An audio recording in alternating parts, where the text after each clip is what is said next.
Hello welcome back to my channel. അപ്പോൾ ഇന്നത്തെ എൻ്റെ വീഡിയോ എന്ന് പറയുന്നത് എൻ്റെ വിഷു തയ്യാറെടുപ്പുകളാണ് കേട്ടോ. കുറേയധികം പണികളുള്ള ഒരു ദിവസമായിരുന്നു. ഒരു ദിവസമല്ല കേട്ടോ, ഒരു 3-4 ദിവസം കൊണ്ടിട്ടാണ് ഞാൻ എൻ്റെ പണികളൊക്കെ തീർക്കുന്നത്. അറിയാമല്ലോ, ഇപ്പോൾ എനിക്ക് ഒരുമിച്ച് എല്ലാ പണികളും ഒന്നും ചെയ്ത് തീർക്കാൻ പറ്റത്തില്ലാത്തതുകൊണ്ട് ഞാൻ കുറേശ്ശെ സ്പ്ലിറ്റ് ചെയ്ത് ഓരോരോ പണികളായിട്ട് ചെയ്ത് പോവുകയാണ് കേട്ടോ. അങ്ങനെ ആദ്യത്തെ പരിപാടി മാങ്ങ അച്ചാറിടലാണ് കേട്ടോ. സത്യം പറഞ്ഞു കഴിഞ്ഞാൽ വിഷുവിനത്തേക്ക് അച്ചാറൊന്നും ഇല്ലല്ലോ, മാങ്ങ എവിടെ നിന്നാണ് ചേട്ടാ കിട്ടുന്നതെന്നൊക്കെ പറഞ്ഞുകൊണ്ട് അന്ന് രാവിലെ ഞാൻ പറഞ്ഞതുള്ളൂ. നമ്മൾ താമസിക്കുന്നതിൻ്റെ നേരെ അപ്പുറത്തെ പറമ്പിൽ ഒരു മാവുണ്ട് കേട്ടോ. അതൊക്കെ കാട് കയറി കിടക്കുകയാണ് ആ പറമ്പൊക്കെ. അപ്പോൾ ചേട്ടൻ പറഞ്ഞു അതിലെല്ലാം മാങ്ങ ആയിട്ടുണ്ട്, ഒരുവിധം മൂത്ത് വരുന്നുണ്ട്, നമുക്ക് അവിടെ പോയി കുറച്ച് പറിക്കാം, നമുക്ക് അച്ചാറിടാലോ എന്ന് പറഞ്ഞു. അത് കഴിഞ്ഞിട്ട് ഉച്ചയായപ്പോഴത്തേക്കാണ് ചേട്ടൻ വിളിച്ചിട്ട് പറയുന്നത് കുറേ മാങ്ങ കിട്ടിയിട്ടുണ്ടെന്ന്. റീഡിങ് എടുക്കാൻ പോകുന്നിടത്ത് എവിടെയോ ഒരിടത്ത് മാവ് വെട്ടി ഒരു വീട്ടിൽ. അപ്പോൾ ചേട്ടനോട് മാങ്ങ വേണമെന്ന് ചോദിച്ചിട്ട് കൊടുത്തു വിട്ടതാണ് കേട്ടോ. പക്ഷെ നല്ല മൂപ്പല്ല, എന്നാൽ അച്ചാറിടാൻ പരുവത്തിനുള്ളതായിരുന്നു കേട്ടോ. അപ്പം ഞാനത് കൊണ്ടുവന്ന പാടെ തന്നെ കയ്യോടെ അതരിഞ്ഞ് ഇങ്ങനെ അച്ചാറിടാൻ വേണ്ടിയിട്ട് അരിയാനായിട്ട് തുടങ്ങുകയാണ് കേട്ടോ. അപ്പോൾ തൊലി ചെത്തണമായിരുന്നു, നല്ല കയ്പുള്ള തൊലിയായിരുന്നേ. അപ്പോൾ അതുകൊണ്ടിട്ട് തൊലി ഒന്ന് ചെത്തി വെച്ചു. പിന്നെ എനിക്കിപ്പോൾ അച്ചാറിടാനും ഭയങ്കര ഇഷ്ടമാണ്, കുക്കിംഗ് എനിക്കിപ്പോൾ ഭയങ്കര ഇഷ്ടമാണ് കേട്ടോ. പിന്നെ അതുപോലെ തന്നെ അച്ചാറും നല്ല ഇഷ്ടമാണ്. അതുകൊണ്ട് തന്നെ ആദ്യം തന്നെ അതെല്ലാം റെഡിയാക്കി വെച്ചിട്ട് അച്ചാറിൻ്റെ പരിപാടി അച്ചാറൊക്കെ ആകുമ്പോഴത്തേക്ക് 2 ദിവസം ഇട്ട് 2 ദിവസം കഴിയുമ്പോഴത്തേക്കല്ലേ ഉള്ളൂ അതിൻ്റെ ഒരു ടേസ്റ്റൊക്കെ അറിയത്തുള്ളൂ, ഉപ്പും പുളിയൊക്കെ പിടിച്ച് വരുമ്പോഴത്തേക്ക്. അപ്പോൾ ആദ്യം തന്നെ അച്ചാറിനുള്ള പരിപാടികളെല്ലാം റെഡിയാക്കാമെന്ന് വിചാരിച്ചു കേട്ടോ. അപ്പോൾ തൊലിയൊക്കെ ചെത്തി കഴിഞ്ഞപ്പോൾ പിന്നെ എനിക്ക് ഇച്ചിരി അരി അരയ്ക്കാനും പെറുക്കാനും ഒക്കെ ഉണ്ടായിരുന്നു. അതൊന്ന് അരിയും കൂടെ അരച്ച് വെച്ചിട്ട് ബാക്കി മാങ്ങ പൂളാന്ന് വിചാരിച്ചു. പിന്നെ ദോശയ്ക്ക് വേണ്ടിയിട്ടായിരുന്നു ഞാൻ മാവ് അരി വെള്ളത്തിലിട്ടിട്ടുണ്ടായിരുന്നു കേട്ടോ. അരി ഉഴുന്നുകൂടി ഇട്ടിട്ടുണ്ടായിരുന്നു. അപ്പോൾ ഞാനത് അരച്ചുകൊണ്ടിരുന്നപ്പോഴത്തേക്ക് ചേട്ടൻ പറഞ്ഞു 7 മണിയാകുമ്പോഴത്തേക്ക് കുടുംബയോഗത്തിന് പോകണമെന്ന്. അപ്പോൾ ഞാൻ ചിലപ്പോഴേ പോകുന്നുള്ളെന്ന് പറഞ്ഞുകൊണ്ടിരുന്നതാണ്, കാരണം രാത്രിയാണല്ലോ, അപ്പോൾ ഒത്തിരി നേരം പോയി ഇരിക്കണമല്ലോ എന്നൊക്കെ വിചാരിച്ചുകൊണ്ടാണ് അങ്ങനെ ഓർത്തത്.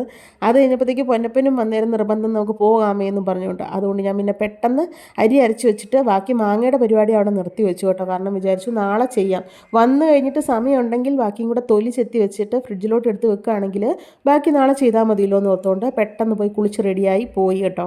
ഇനിയുള്ള വീഡിയോ പിറ്റേ ദിവസമാണ് കേട്ടോ. അപ്പോൾ പിറ്റേ ദിവസം വേണ്ട ഞാനത് തൊലിയെല്ലാം നല്ലവണ്ണമൊക്കെ ചെത്തിയിട്ട് കുരുവെല്ലാം കളഞ്ഞെടുത്ത് കേട്ടോ. കുരുവൊക്കെ പെട്ടെന്ന് പോകുമായിരുന്നേ, വലിയ മൂപ്പായിട്ടില്ലല്ലോ. പിന്നെ വേണ്ടേ മാങ്ങ അരിയാനായിട്ടിരിക്കുകയാണ് കേട്ടോ. ഒത്തിരി മാങ്ങ ഉണ്ടായിരുന്നു ശരിക്കും പറഞ്ഞാൽ അരിഞ്ഞെടുക്കാനായിട്ട്. സത്യം പറഞ്ഞാൽ ഒറ്റ ഇരിപ്പിന് നമുക്കിത് ചെയ്ത് തീർക്കാനും ഭയങ്കര പാടായിരുന്നു എനിക്ക്.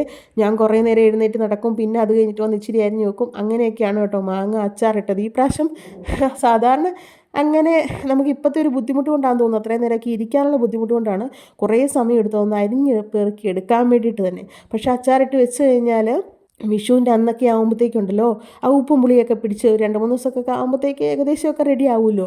അതുകൊണ്ടാണ് ഞാൻ ധൃതി പിടിച്ച് ഇന്ന് തന്നെ അച്ചാറിട്ട് വെക്കുന്നത് കേട്ടോ. പിന്നെ എനിക്കിപ്പോൾ അച്ചാറൊക്കെ ഭയങ്കര ഇഷ്ടമാണ് കേട്ടോ, അച്ചാറിടാനും. പിന്നെ അച്ചാറും പൊതുവേ ഇഷ്ടമുള്ള കൂട്ടത്തിലാണ്, പക്ഷേ എനിക്ക് കുക്കിംഗ് ഭയങ്കര ഇഷ്ടമാണ് ഇപ്പോഴേ. അതുകൊണ്ട് തന്നെ ആദ്യത്തെ പരിപാടി അച്ചാറിടലാക്കിയത് ഞാൻ.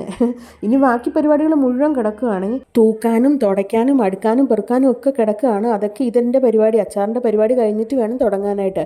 പിന്നെ നമ്മൾ എന്നും വൃത്തിയാക്കി ഇടുന്നതെന്ന് പറഞ്ഞാൽ നമുക്ക് ഈ ഓണവും വിഷുവും അതുപോലെ തന്നെ വൃശ്ചികമൊക്കെ വരുമ്പോഴത്തേക്ക് എല്ലാം അടിച്ച് വൃത്തിയാക്കി കയറ്റുക എന്നുള്ളത് നമ്മുടെ ഒരു വിശ്വാസമാണല്ലോ. അപ്പോൾ ചേട്ടൻ ചോദിക്കും എന്നും വൃത്തിയാക്കുവാണെങ്കിൽ പിന്നെ എന്തിനാ ഈ വിഷു ഓണമൊക്കെ വരുമ്പോഴത്തേക്ക് ഇത് ഓണമൊക്കെ കിടന്ന് പണിത് എല്ലാം വൃത്തിയാക്കുന്ന ഒറ്റയടിക്ക് നമ്മളെല്ലാം എന്തിനാ വൃത്തിയാക്കി എടുക്കുന്നതെന്ന്. അത് നമ്മുടെ ഒരു വിശ്വാസമാണ്. നമ്മൾ എല്ലാം ഐശ്വര്യമായിട്ടിരിക്കട്ടെ, എല്ലാം നല്ല വൃത്തിയായിട്ടായിരിക്കണം നമ്മുടെ നല്ല ദിവസങ്ങളിൽ എന്നുള്ളത് കൊണ്ടിട്ട് എല്ലാം വൃത്തിയാക്കി എടുക്കുന്നത് കേട്ടോ. അപ്പോൾ എൻ്റെ വീട്ടിലാണെങ്കിലും പൊട്ടും പൊടിയും വരെ അടിച്ചിറക്കി എല്ലാ സാധനങ്ങളും കഴുകിപ്പെറുക്കി കയറ്റും. അപ്പം ഇപ്രാവശ്യം എനിക്ക് അത്രയൊന്നും ചെയ്യാൻ പറ്റിയില്ലെങ്കിലും എൻ്റെ എല്ലാ പണികളും അത്യാവശ്യം തൂപ്പും തുടയും വൃത്തിയാക്കും ഒക്കെ ചെയ്യണമെന്ന് ഓർത്തുകൊണ്ടാണ് കേട്ടോ. അപ്പോൾ അതുകൊണ്ട് ആദ്യത്തെ അച്ചാറിൻ്റെ പരിപാടികൾ തീർത്തിട്ട് കുറേശ്ശെ പണികൾ ചെയ്തു തുടങ്ങുകയാണ്. ഒരു 2-3 ദിവസം കൊണ്ട് എന്തായാലും ഞാൻ ചെയ്ത് തീർക്കത്തുള്ളൂ.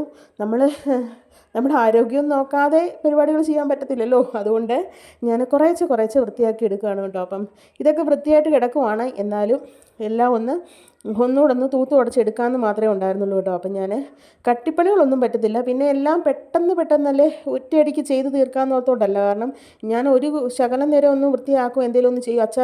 അച്ചാറിട്ട് കഴിഞ്ഞിട്ട് ഞാൻ പിന്നെ പോയി കുറേ നേരം കിടന്നു. അത് കഴിഞ്ഞിട്ടാണ് ഞാൻ പിന്നെ അടുത്ത പരിപാടിക്ക് വരുന്നത് കേട്ടോ. പിന്നെ ഒതുക്കലും പെറുക്കലും ഈ ഫ്രിഡ്ജൊക്കെ വൃത്തിയാക്കി കഴിഞ്ഞപ്പോൾ നിർത്തി, കാരണം ചേട്ടനാണെങ്കിൽ ചിക്കൻ മേടിച്ചുകൊണ്ട് വന്നിട്ടുണ്ടായിരുന്നു. പിന്നെ അതിൻ്റെ ബാക്കി പരിപാടിയൊക്കെ നോക്കി വന്നു കഴിഞ്ഞപ്പോഴത്തേക്ക് ഒരു സമയമായി, ബാക്കി പണിയൊക്കെ നാളെ ചെയ്യാമെന്ന് വിചാരിച്ചു കേട്ടോ. അത് കഴിഞ്ഞിട്ട് സന്ധ്യ കഴിഞ്ഞപ്പോഴത്തേക്ക് ഞാൻ പിന്നെ വിചാരിച്ചു വന്നാൽ പിന്നെ അച്ചാർ നല്ല തണുത്തിരിക്കുമായിരുന്നു, അത് ഞാൻ ടിന്നിനകത്തോട്ട് ആക്കുകയാണ് കേട്ടോ. അപ്പം ഞാൻ 2-3 ടിന്നിനകത്തോട്ട് ആക്കി വെക്കാമെന്ന് വിചാരിച്ചു, കാരണം വലിയ ടിന്നിനകത്ത് ആക്കി കഴിഞ്ഞാൽ എപ്പോഴും നമ്മൾ എടുക്കുന്നതല്ലേ, അപ്പോൾ ഈ സ്പൂണൊക്കെ ഇട്ടും പെറുക്കിയൊക്കെ പൂത്തും പെറുക്കിയൊന്നും പോകണ്ടല്ലോ എന്ന് ഓർത്ത് 2-3 കുഞ്ഞു ടിന്നിനകത്താക്കി. പിന്നെ വിഷുവിന് വീട്ടിലോട്ട് കൊണ്ടുപോകാനുള്ളതും ഒരു ചെറിയ ടിന്നിനകത്ത് ഫ്രിഡ്ജിനകത്തോട്ടാക്കി മാറ്റി വെക്കുകയാണ് കേട്ടോ. പിന്നെ ചേട്ടൻ അന്നേരം 7 മണിയായപ്പോഴത്തേക്ക് കുടുംബയോഗം ഉണ്ടായിരുന്നു, അതിനുവേണ്ടി പോയി പൊന്നപ്പം വന്നിരുന്ന് TV കാണുന്നുണ്ട് കേട്ടോ. അതിൻ്റെ ഇടയ്ക്ക് എന്നോട് അച്ചാർ ചോദിക്കുന്നുണ്ട്. നല്ല പുളിയുള്ള മാങ്ങയായിരുന്നു കേട്ടോ, നല്ല പുളിയായിരുന്നു. അപ്പോൾ അതൊന്ന് ഇരുന്നൊന്ന് സെറ്റായെങ്കിലേ ഉള്ളൂ. അപ്പോൾ ഈ അച്ചാർ പാക്കിംഗ് കൂടെ കഴിഞ്ഞ് കഴിഞ്ഞാൽ ഇന്നത്തെ പരിപാടി ഞാൻ നിർത്തും. കാരണം ഇനി നാളെ എന്തെങ്കിലുമൊക്കെ ചെയ്യുന്നുള്ളൂ എന്ന് വിചാരിച്ചു. കാരണം ഒത്തിരി പണിയെടുത്താലും ശരിയാവത്തില്ലല്ലോ, എൻ്റെ ആരോഗ്യം വെച്ച് എനിക്കത് പറ്റില്ല. അതുകൊണ്ടിട്ട് പിന്നെ ഞാൻ നേരെ പിറ്റേ ദിവസം രാവിലത്താണ് കേട്ടോ ഈ കാണുന്നത്. ഒരു 6:30 ആയപ്പോൾ ഞാൻ എഴുന്നേറ്റു. അതിനാന്ന് വെച്ച് കഴിഞ്ഞാൽ രാവിലെ ഇവിടെ ഫ്രണ്ടിൽ ഭയങ്കര വെയിലടിക്കുക. അപ്പം നമുക്ക് ഈ ഫ്രണ്ടൊന്നും വൃത്തിയാക്കാൻ പറ്റത്തില്ല. പിന്നെ ഈ ചവിട്ടി ഒന്നും ഞാൻ ഒന്നും എടുത്ത് കുടയത്തൊന്നുമില്ല. അതിനൊക്കെ നല്ല കനമാണ് കേട്ടോ. അത് ഈ റബ്ബർ ചവിട്ടി പോണക്കത്തെ സാധനമാണ്.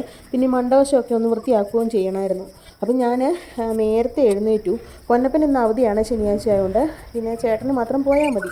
ശരിക്കും താമസിച്ച് എഴുന്നേറ്റാൽ മതിയായിരുന്നു. പിന്നെ ഞാൻ വിചാരിച്ചു നേരത്തെ എഴുന്നേൽക്കണം, അവിടെയൊക്കെ ഒന്ന് വൃത്തിയാക്കിയിടുവാണെങ്കിലേ നമുക്ക് രാവിലെ ആ വെയിലടിച്ച് നിൽക്കുമ്പോൾ തന്നെ നമ്മൾ മടുത്തു പോകും. അപ്പോൾ ആ വെയിലാകുന്നതിന് മുമ്പ് അവിടെ വൃത്തിയാക്കുകയാണ് കേട്ടോ. അത് തൂത്തുവാരി കുറച്ചുണ്ടായിരുന്നു.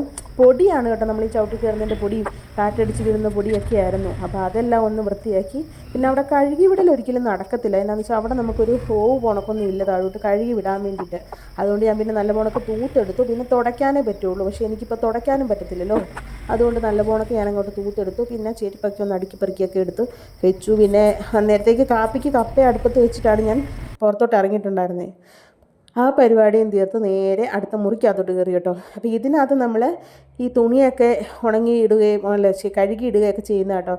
പുറത്ത് കൊണ്ടുപോയി എപ്പോഴും ഇടണ്ടല്ലോ എന്ന് ഓർത്തുകൊണ്ട് മെഷീനകത്ത് കഴുകിയിട്ട് ഇങ്ങോട്ട് കൊണ്ട് വിരിച്ചിടുകയാണ് കേട്ടോ ചെയ്യാറ്. അപ്പോൾ അതെല്ലാം ഒന്ന് വൃത്തിയാക്കാമെന്ന് വിചാരിച്ചു. ആ മുറിക്കകം അപ്പടി അങ്ങ് നമ്മൾ ഉപയോഗിക്കുന്നില്ലല്ലോ, അതുകൊണ്ടിട്ട് അങ്ങനെ അപ്പടി മുരഞ്ഞു കിടക്കുമായിരുന്നു. അപ്പോൾ അതിൻ്റെ പരിപാടികളും പിന്നെ 2-3 തുണി കഴുകാനും ഇടാനുണ്ട്. ഇത് മെഷീനകത്ത് ഇടുന്നതല്ല, നല്ല തുണിയാണ് എൻ്റെ. അപ്പം ഞാനത് രാവിലെ ഒന്ന് കഴുകിയിടണമെന്ന് ഓർത്തുകൊണ്ട് അതൊക്കെ ഒന്ന് ഒതുക്കി പിറക്കി എടുക്കുകയാണ് കേട്ടോ. അപ്പം അവർ രണ്ടുപേരും എഴുന്നേറ്റിട്ടില്ല. അവർ എഴുന്നേൽക്കുന്നതിനിപ്പുറം ഈ പരിപാടിയും കൂടെ തീർത്ത് ഈ മുറിക്കാൻ കൂടെ വൃത്തിയാക്കി കഴിഞ്ഞ് കഴിഞ്ഞാൽ പകൽ പിന്നെ എനിക്ക് പെരയ്ക്കാവൊക്കെ ഒന്ന് തുടച്ചിട്ടാൽ മതിയല്ലോ. ഈ മുറിക്കകത്താണെങ്കിൽ കൂടുതലും വൃത്തിയാക്കാനുള്ളതുണ്ടല്ലോ. പൊന്നുവിൻ്റെ സാധനങ്ങളാട്ടോ, പൊന്നുവിൻ്റെ കളിസാധനങ്ങളാണ് ഇതിനകത്തൂടെ മുഴുവൻ കിടക്കുന്നത്. പിന്നെ വണ്ടി കൊണ്ടിട്ടിട്ടുണ്ട്, അങ്ങനെ കുറേ സാധനങ്ങളുണ്ട്. പിന്നെ ചേട്ടൻ്റെ കുറേ പണിയായുധങ്ങളൊക്കെ ഉണ്ട് കേട്ടോ. അതൊക്കെയാണ് മെയിനായിട്ട് ഇതിനകത്തുനിന്ന് ഒതുക്കി പെറുക്കി മാറ്റാനായിട്ടുള്ളത്. പൊന്നുവിൻ്റെ സാധനങ്ങളൊക്കെ നമ്മളിപ്പോൾ അടുക്കി പെറുക്കാനകത്ത് വെച്ചാലും ഒരു റൗണ്ടൊന്നും അതിനകത്ത് കയറി എന്തെങ്കിലും ഒന്ന് തപ്പിയിട്ടിറങ്ങുമ്പം ഈ സാധനങ്ങളെല്ലാം വീണ്ടും പഴയപടിയാവുമേ. അപ്പം ഞാനതെല്ലാം ഒരു കൊട്ടയ്ക്കകത്തൊക്കെ ഇട്ട് എല്ലാം റെഡിയാക്കി വെച്ചിട്ടുണ്ട് ഇന്ന്.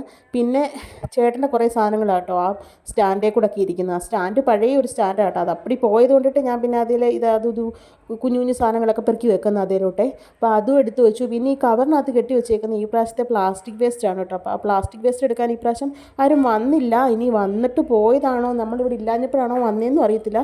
ഭയങ്കര ലേറ്റായി. അപ്പം ഞാനത് അതെല്ലാം കൂടെ ഉണക്കി വെച്ചേക്കുന്നതാണ്. അപ്പം അതെല്ലാം കൂടെ കവറിൽ കെട്ടി അതിനകത്തോട്ട് കൊണ്ട് വെച്ചതാണ് കേട്ടോ.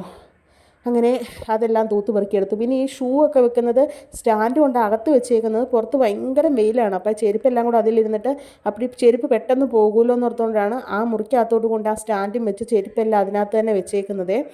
അങ്ങനെ ഈ മുറിയിലെ പരിപാടിയെല്ലാം ഏകദേശം ഞാൻ തീർത്തു വെച്ചു. ഇനിയിപ്പോൾ ഹാളൊന്ന് വൃത്തിയാക്കിയിട്ട് അതൊന്ന് മൊത്തത്തിലൊന്ന് തുടച്ചിട്ടാൽ മതി കേട്ടോ. അങ്ങനെ ഇരിക്കുമ്പോഴത്തേക്കുണ്ട് കേട്ടോ, ഒരു 2 മണിയൊക്കെ ആയപ്പോഴത്തേക്ക് കല്ലുകുന്നേന്ന് മോളമ്മ ചേച്ചിയും ഉണ്ണിയും കൂടെ വന്നു കേട്ടോ. അപ്പോൾ എൻ്റെ പഴയ വീഡിയോസ് കല്ലുകുന്നേൽ ഞങ്ങൾ താമസിച്ചപ്പോഴുള്ള വീഡിയോസൊക്കെ കാണുന്നവർക്കറിയാം, കണ്ടവർക്കറിയാം. ഞാൻ മോളമ്മ ചേച്ചിയുടെ വീഡിയോയിൽ കാണിക്കാൻ പറ്റിയിട്ടില്ലെങ്കിലും എൻ്റെ ഒരുമാതിരിപ്പെട്ട എല്ലാ വീഡിയോയിലും ചേച്ചിയുടെ കാര്യം ഞാൻ പറഞ്ഞിട്ടുണ്ട് കേട്ടോ. അപ്പം ഇതൊക്കെ ചേച്ചി അവിടെ കൃഷി ചെയ്തതാണ്. അപ്പോൾ എനിക്ക് വന്നപ്പോഴത്തേക്ക് കൊണ്ടുവന്ന കേട്ടോ മത്തയിലയും ചീരയും. ശരിക്കും പറഞ്ഞു കഴിഞ്ഞാൽ ഇതെല്ലാം ഞാൻ കഴിക്കുന്നതാണ്, ഞാൻ കഴിക്കണമെന്ന് ആഗ്രഹിച്ചിരിക്കുന്ന സാധനങ്ങളൊക്കെയാണ് കേട്ടോ. അപ്പോൾ ചേച്ചി അതൊക്കെ കൊണ്ടാകട്ടോ വന്നത്. എനിക്ക് ചക്ക ഭയങ്കര ഇഷ്ടമാണെന്ന് ചേച്ചിക്കറിയാം. കഴിഞ്ഞ ഒരു വർഷം ഞങ്ങൾ അവിടെ താമസിക്കാനായിട്ട് ചെന്നപ്പോൾ തൊട്ട് ഫെബ്രുവരിയിലാണ് ചെല്ലുന്നത്.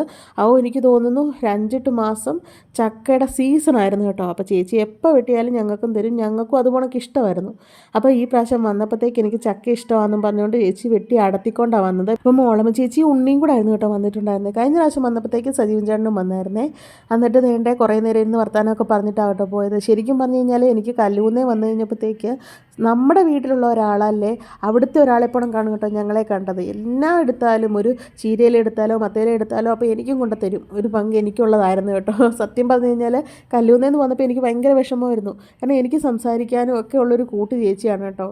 സത്യം പറഞ്ഞാൽ എൻ്റെ വീട്ടിലെ ഒരാൾ തന്നെയാണ്. എല്ലാ കാര്യങ്ങളും നമുക്ക് പറയാം. അതുപോലൊക്കെയാണ് ഉണ്ണിയാണേലും ശ്രുതിയാണേലും സജീവൻ ചേട്ടനൊക്കെ ആണേലും നല്ല ഭയങ്കര കൂട്ടായിരുന്നു കേട്ടോ. അപ്പോൾ അവിടുന്ന് പോന്നപ്പോൾ എനിക്ക് ഭയങ്കര സങ്കടമായിരുന്നു. ഇവിടെ വന്നു കഴിയുമ്പോൾ ഞാൻ എപ്പോഴും പറയും, എനിക്ക് മോളമ്മ ചേച്ചി ഉണ്ടായിരുന്നെങ്കിൽ അവിടെയെന്ന് വെച്ചാൽ നമ്മൾ ഒറ്റയ്ക്ക് ഇരിക്കുന്നില്ല, എപ്പോഴും നമ്മൾ പണിയൊക്കെ കഴിഞ്ഞ് കഴിഞ്ഞാൽ ചേച്ചിയും കാണും, നമ്മൾ വർത്തമാനമൊക്കെ പറഞ്ഞൊക്കെ ഇരിക്കുവേ. പക്ഷേ ഇവിടെ വന്നു കഴിഞ്ഞപ്പോൾ അങ്ങനെയൊന്നും ഇല്ലല്ലോ. ഇവിടെ അപ്പാർട്ട്മെൻറ്റിൽ നമുക്ക് അപ്പുറത്തും ഇപ്പുറത്തൊന്നും ആരെയും കാണാൻ പോലും കിട്ടാറില്ല. നമ്മൾ വരയ്ക്കാത്ത നമ്മുടെ കാര്യം നോക്കിയിരിക്കുന്നു എന്നല്ലാതെ അങ്ങനത്തെ ഇതില്ല. പക്ഷെ നമ്മൾ അവിടെ കല്ലൂന്നേൽ അങ്ങനെ ഇരുന്നിട്ട് വന്നിട്ട് ഇവിടെ വന്നു കഴിഞ്ഞപ്പോൾ എനിക്ക് ഭയങ്കര ബുദ്ധിമുട്ടായിരുന്നു കേട്ടോ. അപ്പോൾ കുറേ നേരം വർത്താനമൊക്കെ പറഞ്ഞിട്ട് ചേച്ചിയൊക്കെ ഇറങ്ങി. ആ പുറകിന് തന്നെ ഞാൻ ചക്കയൊക്കെ അടുപ്പത്ത് വെച്ച്, ചക്ക അടുപ്പത്ത് വേവിക്കാൻ വെച്ചിട്ട് ഞാൻ കുറച്ച് തുണിയൊക്കെ മടക്കി വെക്കാനുണ്ടായിരുന്നേ. രാവിലെ കഴുകിയിട്ടതായിരുന്നു, അപ്പം വെളി വിരിച്ചേക്കുമായിരുന്നു. അപ്പോൾ അതെല്ലാം ഒന്ന് ഉണങ്ങി കയറ്റി ഇത് മടക്കി വെച്ചിട്ടാണെങ്കിൽ എനിക്ക് ബാക്കി തുടയ്ക്കുകയും കൂടെ ഉള്ളൂ. ബാക്കി പരിപാടിയെല്ലാം കഴിഞ്ഞു കേട്ടോ. സത്യം പറഞ്ഞാൽ ഇപ്പോൾ സമയം ഏതാണ്ട് 7 മണിയോളം ആകാറായിട്ടുണ്ട് കേട്ടോ. ഇപ്പോൾ തുടയ്ക്കുകയും കൂടെ കഴിഞ്ഞിട്ട് വേണം എനിക്കിനി കുളിക്കാൻ വേണ്ടിയിട്ടാണ്. വലിയ കാര്യമായിട്ടുള്ള തുടയില്ല, കാരണം ഞാൻ 2 മുറി തുടയ്ക്കാമെന്ന് വിചാരിച്ചുകൊണ്ടിരിക്കുകയാണ്. കാരണം എല്ലാം കൂടെ തുടയ്ക്കാൻ പറ്റത്തില്ല എനിക്ക്. അതുകൊണ്ട് ഹാളും പിന്നെ മറ്റേ ഒരു റൂമും, ഞങ്ങളുടെ ആ റൂം കൂടെ അങ്ങോട്ട് തുടയ്ക്കാമെന്ന് വിചാരിച്ച്. ഇനിയിപ്പോൾ നാളെ വിളക്കൂടം തുടച്ച് കഴിഞ്ഞാൽ എൻ്റെ വിഷുവിൻ്റെ തയ്യാറെടുപ്പുകളെല്ലാം റെഡിയായി. അപ്പോൾ ഇത്രയേ ഉള്ളൂ കേട്ടോ ഇന്നത്തെ വീഡിയോ.